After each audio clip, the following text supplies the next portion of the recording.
Ibaiak eragin dituzte euriteek Aiaraldeko zenbait gunetan. Nerrioi ibaiak gainezka egin du hainbat tokitan. Euriteek arazoak sortu dituzte eskualdeko hainbat zonaldetan. Arakaldon ibaia urez lepo jaitzi da goizean zehar. Artzinegan aldiz, ibaiak gainezka egin du goizean Lateja inguruan.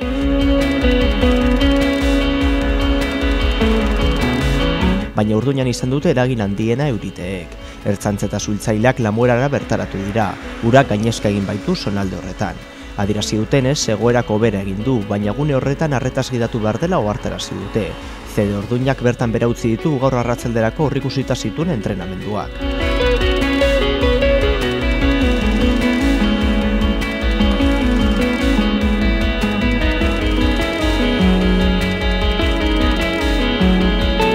Amurrion ere gainezka egin du ibaiak Anbulategi parean.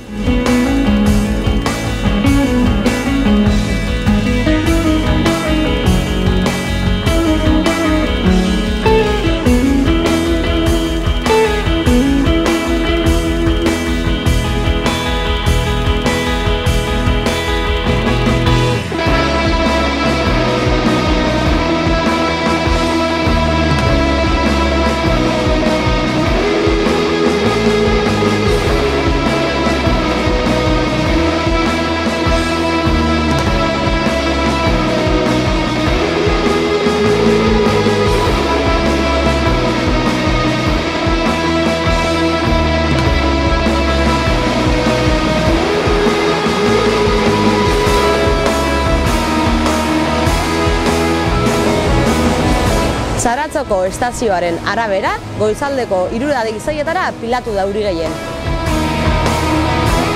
Euskalmeten arabera, bihar ere euri egingo du eskualdean, baina ez horren beste.